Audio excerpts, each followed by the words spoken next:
Électrification rurale et énergie renouvelable. Les banques se mobilisent.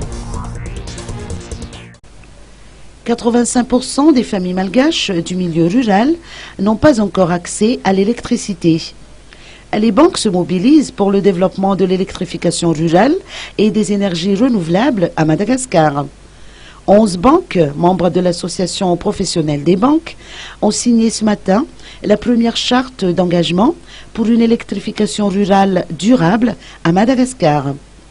Première initiative du genre, cet engagement du secteur bancaire en matière d'électrification rurale et d'énergie renouvelable marque une étape importante dans le soutien de l'entrepreneuriat local.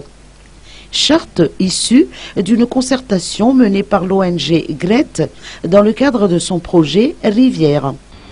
Donc Madagascar dispose d'un cadre réglementaire clair qui définit bien les rôles de chaque acteur et cette information est claire, disponible sur le site d'ailleurs.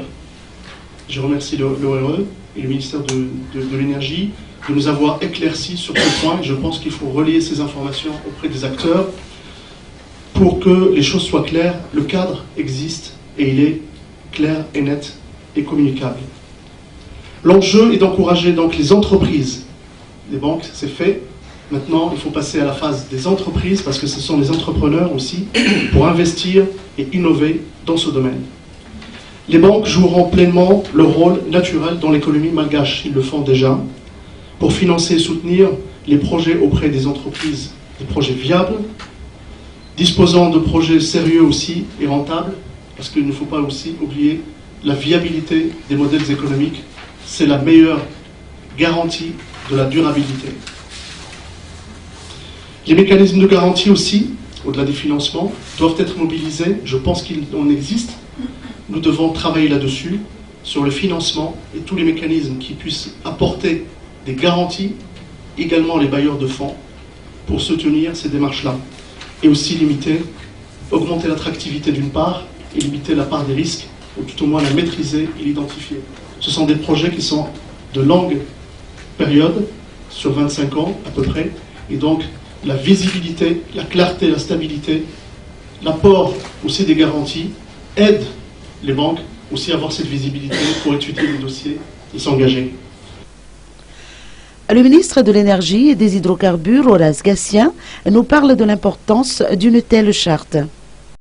La charte emporte l'engagement du secteur bancaire, des acteurs du secteur bancaire, à soutenir l'effort du gouvernement en faveur de l'électrification rurale à Madagascar. C'est un document très important parce que les banques ont donc acquis la conviction que le secteur rural est un secteur, que l'investissement dans l'électrification rurale est un investissement rentable. Et cela emportera, nous en sommes convaincus, l'adhésion des entreprises implantées à Madagascar à s'investir massivement dans ce secteur.